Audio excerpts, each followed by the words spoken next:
Hello and welcome back to this edition of TTF Reads. We at TTF believe that teachers are the single most critical factor that influences student learning. Therefore, it is crucial for teachers to remain closely attuned to the realities their students experience.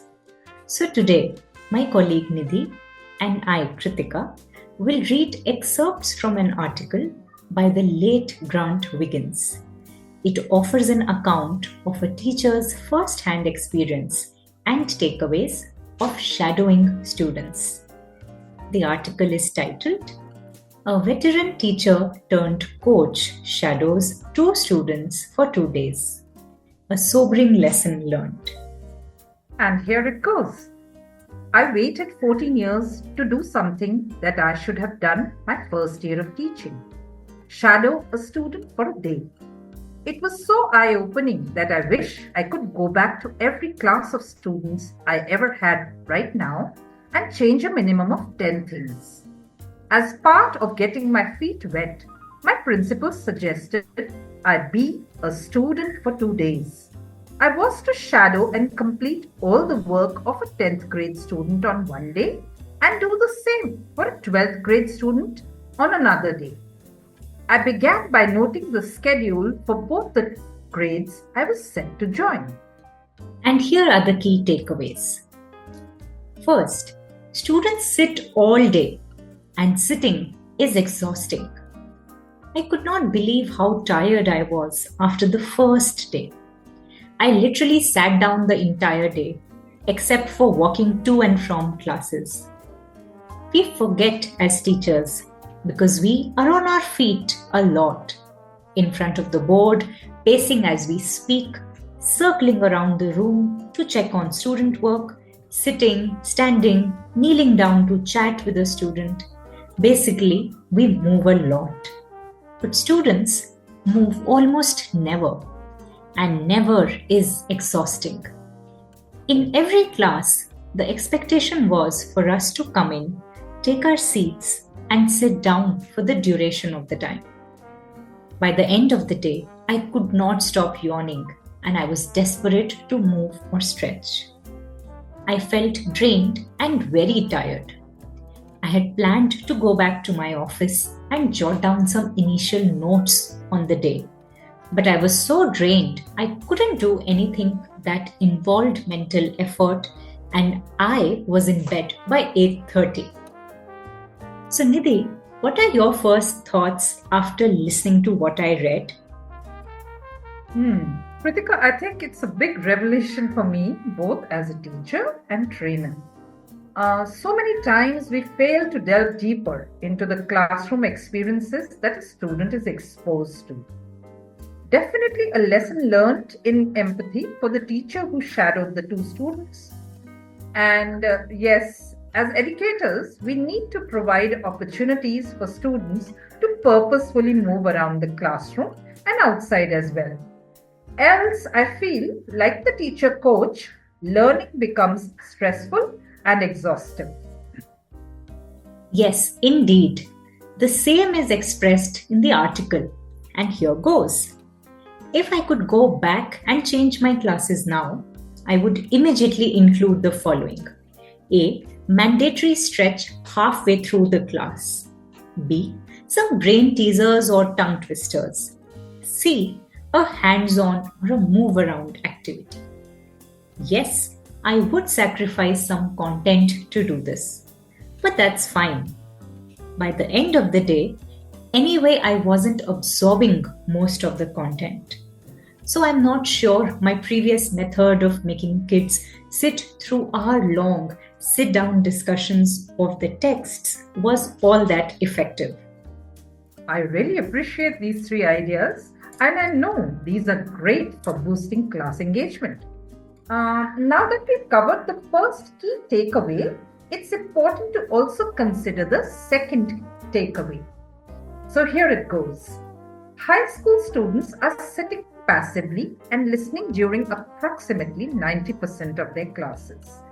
In follow-up interviews with both of my host students, they assured me that the classes I experienced were fairly typical. In 8 periods of high school classes, my host students rarely spoke. It was not just the sitting that was draining, but that so much of the day was spent absorbing information and not often grappling with it. I asked my 10th grade host student if she felt like she made important contributions to class or if, when she was absent, the class missed out on the benefit of her knowledge. And she laughed and said no. I was struck by this takeaway in particular because it made me realize how little autonomy students have, how little of their learning they are directing or choosing. Tell me, Kritika, what was noteworthy to you in this excerpt? Nidhi, there was this line that you read. It was not just the sitting that was draining, but most of the day was spent absorbing information, but not often grappling with it. Actually, this line has intrigued me and got me thinking. I wonder what the teacher's reflections were based on this. Yes, the teacher thought of some critical improvements. First, offer brief mini lessons with engaging assessment for learning type activities following directly on their heels. Second, set a timer every time I get up to talk and all eyes are on me. When the timer goes off, I'm done. End of story. I can go on and on, but I'm aware that this is not really conducive to my students' learning. And lastly, start my classes with students' doubts or just general questions born of confusion from the previous class's discussion. Kritika, as a teacher, have you ever implemented any of these ideas? Yes, I would like to share my experience of starting classes with students' doubts and questions. I have seen it work out as a brilliant idea.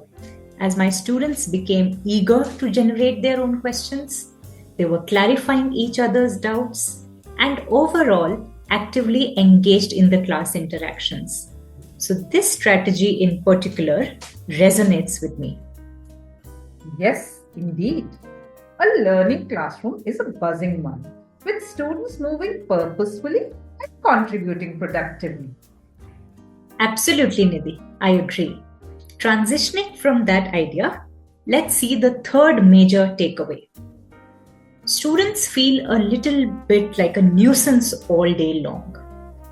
I noticed there was a good deal of sarcasm and snark directed at students, and I recognized, uncomfortably, how much I myself have engaged in this kind of communication. Whenever my students would take a test, several of them would ask the same question about the test. Each time I would stop the class and address it so everyone could hear it. And then a few minutes later, another student would ask the same question again. To respond, I made a big show of rolling my eyes and stating, "Okay, once again, let me explain." Of course, it feels ridiculous to have to explain the same thing 4 to 5 times. But suddenly, when I was the one taking the tests, I was stressed. I was anxious and I had questions. And if the teacher answered those questions by rolling their eyes at me, I would never want to ask another question again. I realized that sarcasm, impatience, and annoyance are a way of creating a barrier between me and them. So I'm beginning to wonder, what did the teacher plan to change as a result of this reflection? To quote from the same article, if I could go back and change my classes now, I would immediately make a goal of no sarcasm and hold myself accountable for it. I would also have a 5-minute reading period at the beginning of every test, during which all students can ask all their questions, but no one can write until the reading period is finished.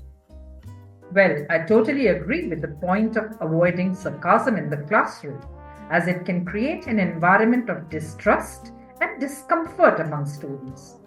Let's see how these 3 key takeaways conclude in the form of insights for the teacher. Finally, the teacher reflected, I have a lot more respect and empathy for students after just one day of being a student again.